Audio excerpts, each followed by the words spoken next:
أباه عفوك إني للنور مدت يداي. بسم الله الرحمن الرحيم. الحمد لله رب العالمين، والصلاة والسلام على سيد المرسلين وعلى آله وأصحابه أجمعين، أما بعد. عن أبي هريرة رضي الله تعالى عنه عن النبي صلى الله عليه وسلم أنه قال: من يأخذ عني هؤلاء الكلمات فيعمل بهن أو يعلم من يعمل بهن. فقال أبو هريرة: فقلت أنا يا رسول الله. فعد خمسا فأخذ بيدي وعد خمسا فقال: اتق المحارم تكن أعبد الناس، وارض بما قسم الله لك تكن أغنى الناس، وأحسن إلى جارك تكن مؤمنا، وأحب للناس ما تحب لنفسك تكن مسلما، ولا تكثر الضحك فإن كثرة الضحك تميت القلب، أو كما قال النبي صلى الله عليه وسلم. اللهم صل على سيدنا محمد وعلى آل سيدنا محمد وأصحابه وأزواجه وبارك وسلم. بزرگوں اور بھائیوں، ترمذی شریف کی ایک روایت، ایک حدیث حضرت ابو ہریرہ رضی اللہ تعالیٰ عنہ کی پیش کی ہے۔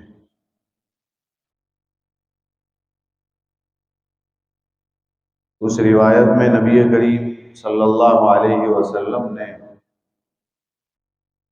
5 نصیحتیں ذکر کی ہیں۔ آپ کی خدمت میں یہ 2-4 دنوں میں یہ 5 نصیحتیں کیا ہیں اسی کو پیش کرنا ہے، اور امید یہ کرنا ہے کہ اس پر انشاءاللہ تعالی ہم عمل کریں گے۔ حضرت ابو ہریرہ رضی اللہ تعالیٰ عنہ یہ ایک ایسے صحابی ہیں جن کا شمار بہت بڑے بڑے صحابہ میں ہوتا ہے۔ ابو ہریرہ کا نام عبد الرحمن ابن صخر ہے۔ انہوں نے نبی کریم صلی اللہ علیہ وسلم سے 5374 روایات نقل کی ہیں۔ سب سے زیادہ حدیث نقل کرنے والے صحابی حضرت ابو ہریرہ رضی اللہ عنہ۔ یہ وہ صحابی ہیں کہ جن کو نبی کریم صلی اللہ علیہ وسلم نے کھجوریں پڑھ کر دی تھی، اور یہ فرمایا تھا جب بھوک لگے ابو ہریرہ اس تھیلی میں سے کھا لینا۔ کہتے ہیں جب بھی میں وہ تھیلی میں ہاتھ ڈالتا تو اس میں سے وہ کھجوریں نکلتی اور میں اسے کھاتا رہتا۔ تقریباً مجھے یاد ہے حضرت ابو ہریرہ فرماتے ہیں حضرت عثمان غنی رضی اللہ تعالیٰ عنہ سن ہجری 35 میں شہید ہوئے ہیں۔ جب شہادت ہوئی تو وہ تھیلی جو سرکار نے دم کر کے دی تھی وہ گم ہو گئی۔ فرماتے ہیں کہ سب کے اوپر ایک غم ہے، مجھ پر 2 غم ہے۔ مجھ پر 2 غم اس بات کے ہیں کہ ایک غم تو میرے بھائی عثمان کے شہید ہونے کا، اور دوسرا غم یہ ہے کہ میری وہ تھیلی جو بہت برکتی تھیلی تھی وہ گم ہو گئی۔ اتنی برکت تھی، آپ سوچ سکتے ہیں کہ سرکار کے انتقال کے بعد حضرت عثمان کی شہادت 25 سال کے بعد ہو رہی ہے، تو تقریباً 25 سے 27 سال تک اس تھیلی میں سے وہ کھاتے رہے، اور وہ کھجوریں کبھی ختم نہیں ہوئی۔ جب ہاتھ ڈالتے تھے اس میں سے کھجوریں نکلتی تھی۔ یہ حضرت ابو ہریرہ رضی اللہ تعالیٰ عنہ ایک روایت نقل کرتے ہیں۔ وہ کہتے ہیں کہ ایک دن ہم بیٹھے ہوئے تھے، صحابہ کرام کا مجمع تھا۔ آپ صلی اللہ علیہ وسلم نے آ کر ایک سوال کیا: من یأخذ عنی ہؤلاء الکلمات، کون ہے جو مجھ سے یہ چند کلمات حاصل کرے گا؟ اب جب سرکار یہ پوچھیں گے کہ کون ہے جو مجھ سے یہ لے گا، تو کون نہیں چاہے گا، سب لینا چاہیں گے۔ لیکن بات یہ ہے کہ آسان نہیں ہوتا ہے، اس لیے کہ آگے آپ نے شرط لگائی ہے، فَيَعْمَلُ بِهِنَّ، صرف کلمات لینا نہیں ہے مجھ سے، بلکہ اس پر عمل بھی کر کے دکھائے گا۔ جب عمل کی بات آتی ہے تو ہم پیچھے ہٹ جاتے ہیں اکثر، جیسے ہم ہمیشہ کہتے ہیں کہ جب تبلیغ کا بیان چل رہا ہوتا ہے، آخری بات چل رہی ہوتی ہے یا اجتماعی بات چل رہی ہوتی ہے، تو ہر ایک دھیان سے سنتا ہے، بہت مزہ آتا ہے، کیا بات کہی مولانا نے، بہت دلچسپ بات ہے، بہت اچھی بات ہے۔ لیکن جیسے ہی وہ بیان ختم ہوتا ہے تو ایک شخص ڈائری لے کر کھڑا ہوتا ہے اور پھر فوراً تشکیل شروع ہوتی ہے کہ ہے کوئی جو 40 دن 4 مہینے چلا 3 دن لگائے گا، تو سب کی نظریں پھر نیچے چھپ جاتی ہے کہ اب مشکل مسئلہ ہے، کیونکہ جب پریکٹیکلی بات آئے گی، عمل کی بات آئے گی تو اچھے اچھے لوگ پیچھے ہو جاتے ہیں۔ اور بھائیوں یاد رکھیں، بیان تو بہت سنتے ہیں کرتے ہیں، لیکن اصل تو عمل ہے۔ اگر عمل نہیں ہے تو سننے کا کوئی مطلب نہیں ہے، فائدہ ہی نہیں ہوگا اس کا۔ دیکھیے کہتے ہیں حضرت ابو ہریرہ رضی اللہ تعالیٰ عنہ کہ سرکار نے سوال کر دیا کہ کون ہے جو مجھ سے یہ چند کلمات لے، پھر اس پر عمل کرے، اور آگے ایک اور شرط لگائی، ان لوگوں کو جا کر سکھلائے جو اس پر عمل کریں۔ اب یہ آسان نہیں ہے، ایک تو خود بھی عمل کرنا ہے، پھر دوسروں کو جا کے بتانا بھی ہے، وہ بھی عمل کرنے والے ہونے چاہیے، تب جا کر وہ مجھ سے یہ چند کلمات لے۔ سرکار یہ فرما رہے ہیں۔ جیسے ہی آپ نے سوال کیا، حضرت ابو ہریرہ رضی اللہ تعالیٰ عنہ کہتے ہیں کوئی کھڑا نہیں ہو رہا تھا ادھر ادھر، کوئی ادھر ادھر ہو نہیں رہا تھا، ایک دم سے میں نے ہمت کر کے کہہ دیا فقلت انا یا رسول اللہ، میں نے کہا اللہ کے رسول میں تیار ہوں۔ کہہ تو دیا، اب دیکھو کیا کہتے ہیں آپ صلی اللہ علیہ وسلم، کہتے ہیں کہ آپ صلی اللہ علیہ وسلم نے فأخذ بیدی، میرا ہاتھ پکڑا۔ یہ ہاتھ پکڑنا، کسی کا ہاتھ پکڑ کر کوئی بات کہنا، یہ اس لیے ہوتا ہے تاکہ یہ بات بہت مضبوط ہے، تبھی اس کو پکڑ کر کہی جا رہی ہے۔ جیسے بیعت کرتے ہیں، کوئی بزرگ کسی کو بیعت کرے گا تو اس کا ہاتھ پکڑ کر اس پہ ہاتھ رکھ کر ایک عہد کروائے گا کہ آج کے بعد گناہ نہیں کروں گا، توبہ کروں گا، پابندی کروں گا نماز کی، استغفار کرتا رہوں گا، درود شریف پڑھتا رہوں گا، یہ عہد کروایا جاتا ہے، یہ مضبوطی کے لیے ہاتھ پکڑا جاتا ہے۔ یہاں اللہ کے رسول صلی اللہ علیہ وسلم نے ابو ہریرہ کا ہاتھ پکڑا، کہتے ہیں فأخذ بیدی، آپ نے میرا ہاتھ پکڑا اور ہاتھ پکڑ کر 5 چیزیں گنوائی، فعد خمسا، 5 چیزیں گنوائی، اور وہ 5 چیزیں میرے بھائیوں ایسی ہے کہ اگر ہم عمل کر لیں گے تو ہمارا پورا معاشرہ خوشگوار ہو جائے گا۔ اتنی اچھی چیزیں، سرکار کی باتیں چھوٹی ہوتی تھی لیکن بہت بڑی بڑی ہوتی تھی وہ، ہم کو ایسا لگتا ہے، کہتے ہیں بات تو وہی اچھی ہو جو کم ہو اور زیادہ سمجھ میں آئے، لمبی بات ہو 2 گھنٹہ 3 گھنٹہ 5 گھنٹہ، اور پوچھا جائے کہ اس 5 گھنٹے سے آپ کو کیا ملا، کا یہ تو نہیں معلوم، کہاں سے شروع ہوا کہاں پورا ہوا پتہ نہیں۔ یہاں سرکار بتا رہے 5 چیزوں پر عمل کر لو، بہت اچھی نصیحت ہے۔ فعد خمسا، 5 چیزیں شمار کروائی۔ پہلی نصیحت، اتق المحارم تکن اعبد الناس، بہت بہترین روایت ہے، کہتے ہیں بڑے بڑے گناہوں سے بچ جاؤ، اتق المحارم، اللہ کی نافرمانی سے بچ جاؤ، بڑے بڑے گناہوں سے بچ جاؤ، تکن اعبد الناس، تو آپ دنیا کے سب سے بڑے عبادت گزار بن جاؤ گے۔ اتنی بڑی بات ہے، وہ آپ کو پتہ نہیں آ رہا ہے، ابھی شاید سمجھ میں نہیں آ رہا ہے۔ ہم لوگ ایسا سمجھتے ہیں کہ جو آدمی رات کو 20 رکعت نفل پڑھے پابندی سے، وہ سب سے بڑا عبادت گزار ہے۔ ہم ایسا سمجھتے ہیں جس کی زندگی میں 25 سال سے تہجد نہ چھوٹی ہو، وہ سب سے بڑا عبادت گزار ہے۔ ہم یہ سمجھتے ہیں جو ہر سال حج کرتا ہو، ہر سال عمرے کرتا ہو، وہ سب سے بڑا عبادت گزار ہے۔ ایسا نہیں کہا ہے اللہ کے رسول صلی اللہ علیہ وسلم۔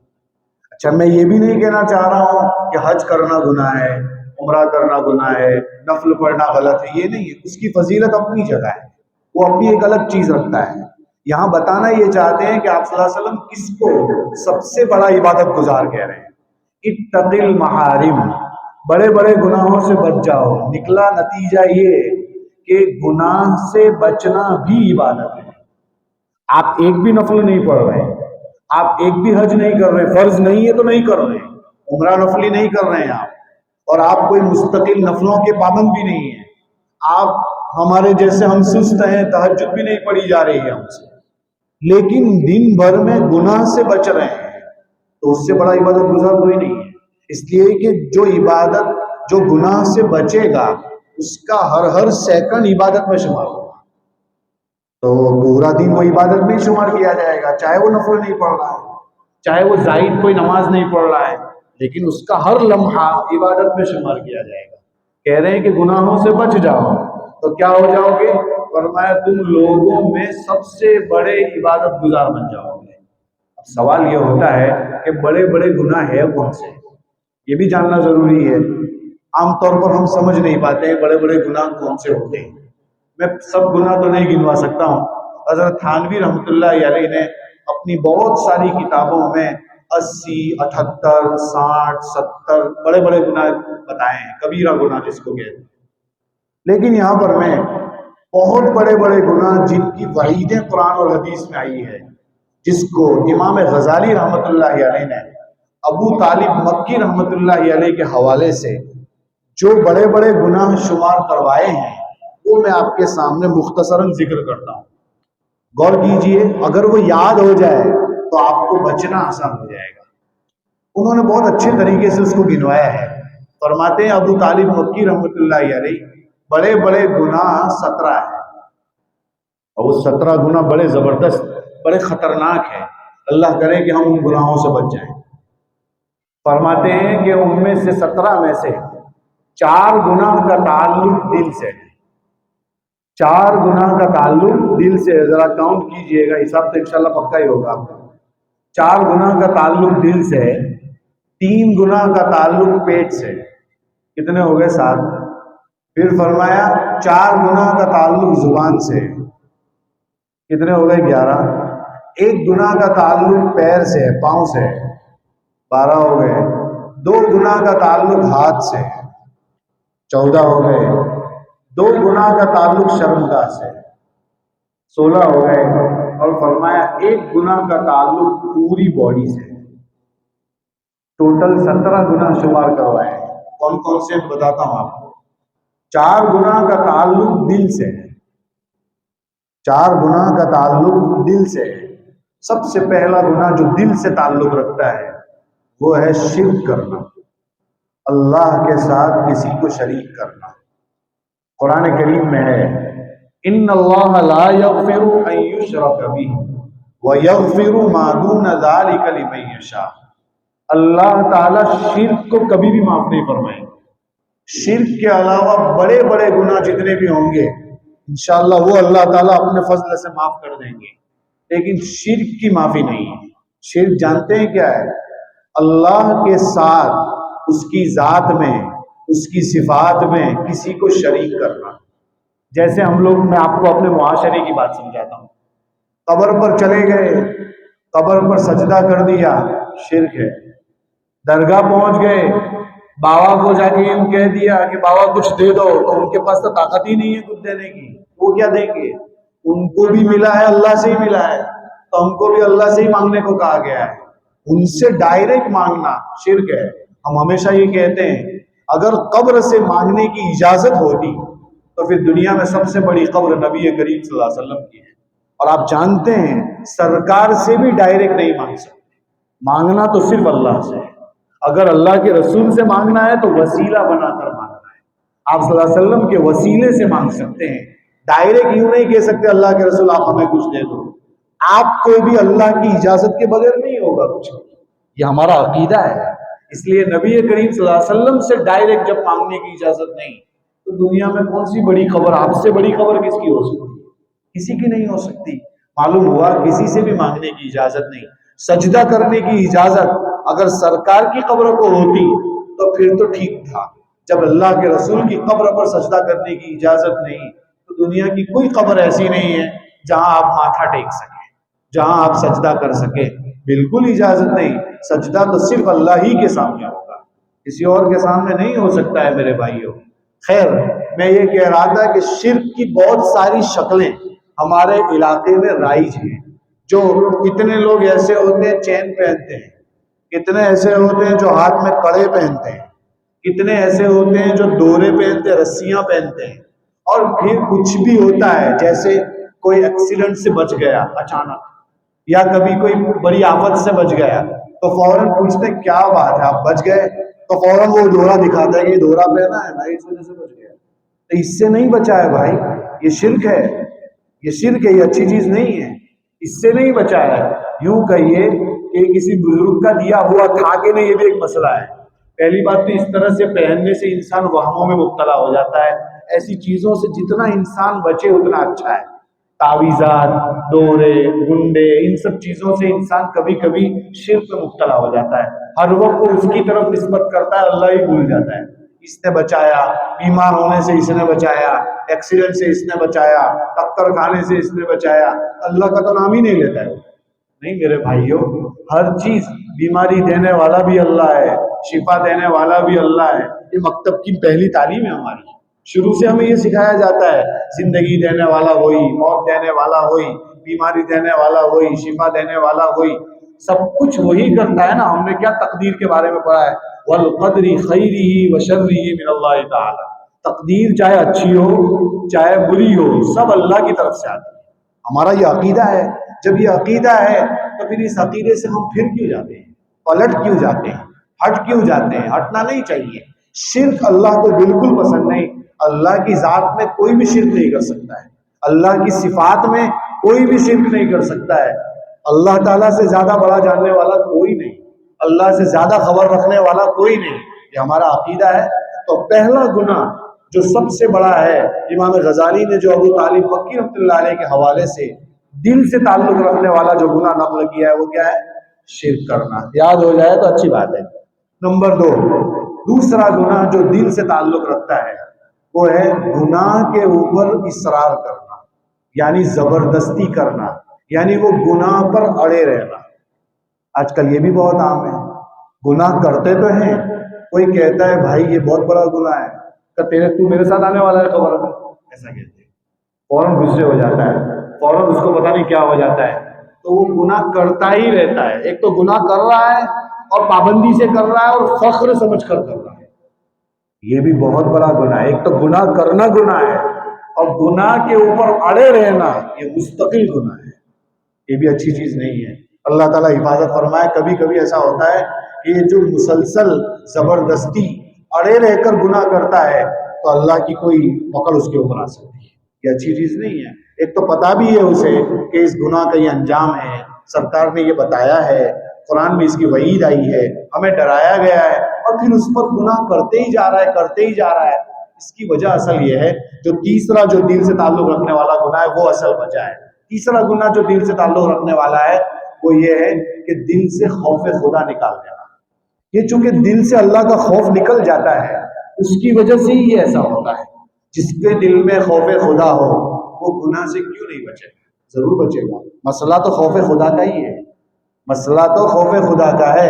اگر ہمیں گناہ کرتے ہوئے یہ خیال آ جائے کہ میرا اللہ مجھے دیکھ رہا ہے تو فوراً گناہ سے بچ جائے گا، فوراً بچ جائے گا. لیکن ڈر ہی نہیں ہے، دل سخت ہو گئے ہیں، اور دل سخت ہونے کی وجہ گناہ کی کثرت ہے.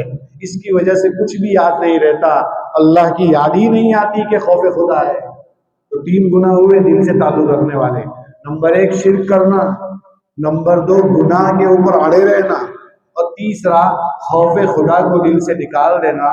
اور چوتھا گناہ جو دل سے تعلق رکھتا ہے وہ یہ ہے اللہ کی رحمت سے نا امید ہونا. اللہ کی رحمت سے نا امید ہونا مطلب آپ جانتے ہیں کورونا آئے گا تو میرے ساتھ ایسا ہو جائے گا، ایسی بیماری آ جائے گی، فلاں کو ہو گیا، ایسا لگتا ہے میرے یہاں بھی ہو جائے گا. بھائی تو اللہ کی رحمت سے کیوں نا امید ہو رہا ہے؟ اللہ کی رحمت سے نا امید ہونے کی ضرورت نہیں ہے. ایسا لگتا ہے ہمارے علاقے میں ایسا آ جائے گا، ایسے حالات آئیں گے. یہ نیوز جو ہے، یہ اخبار جو ہے، وہ آدھے لوگوں کو اللہ کی رحمت سے نا امید کر دیتے ہیں. بلکہ انسان کو تو ہر وقت یہ سوچنا چاہیے میرا اللہ رحیم ہے، اس پر رحم کرے گا. نہیں، کچھ نہیں ہوگا، اللہ بہت بڑا ہے. یہ جملے نکل گئے ہماری زبانوں سے، ختم ہو گئے. بلکہ ہر وقت وہ دنیا والے جو کہتے ہیں اس کا ہی کھٹکا لگا رہتا ہے کہ دیکھو نا نیوز میں آیا ہے، ایسا لگتا ہے ایسا ہو جائے گا، ایسا لگتا ہے ایسا ہو جائے گا. 1 منٹ اللہ کی طرف متوجہ نہیں ہوتے. حالانکہ متوجہ ہونا چاہیے اور یہ سوچنا چاہیے کوئی بات نہیں، دنیا کے لکھنے والے نے لکھا ہے لیکن وہ ذات سب کچھ بدل سکتی ہے. وہ جو چاہے کر سکتی ہے. ہم کیوں اللہ کی رحمت سے نا امید ہو جائے؟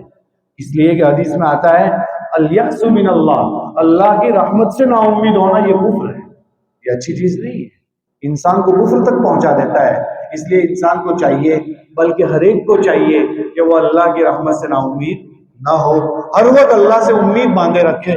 کوشش کریں کہ مجھے امید ہے کہ اللہ تعالیٰ اس معاملے میں مجھ پر رحم فرمائے گا، میرے ساتھ آگے اچھا ہی ہوگا، اب تک جو کچھ ہوا ہے بھول گیا ہوں، آگے اچھے ہی فیصلے ہونے والے ہیں. ایسا لگتا ہے کہ بازو والے 4 آدمی بیمار پڑے، ایسا لگتا ہے میرے یہاں بھی بیماری آئے گی، میرے گھر میں 2 لوگ بیمار ہیں، ایسا لگتا ہے میں بھی بیمار ہونے والا ہوں. نہیں، ایسا نہ سوچے، ہر وقت اللہ کی رحمت سے امید رکھے کہ ایسا کچھ نہیں ہے. خیر 4 گناہ ہو گئے جس کا تعلق کس سے ہے؟ دل سے ہے. یاد ہو جائے تو اچھی بات ہے. نمبر 1 اللہ کے ساتھ کسی کو شریک کرنا. نمبر 2 جو ہے گناہ پر اڑے رہنا. نمبر 3 دل سے خوف خدا نکال دینا. اور نمبر 4 اللہ کی رحمت سے نا امید ہونا. اگر یہ یاد ہو جائے تو کافی ہے. آگے کے گناہ جو ہے وہ انشاءاللہ آئندہ کل بیان کریں گے. بس اتنا یاد رکھیں کہ ابو طالب مکی رحمۃ اللہ علیہ نے بڑے بڑے گناہ 17 گنوائے ہیں، ان میں سے 4 کا ذکر ہو چکا ہے.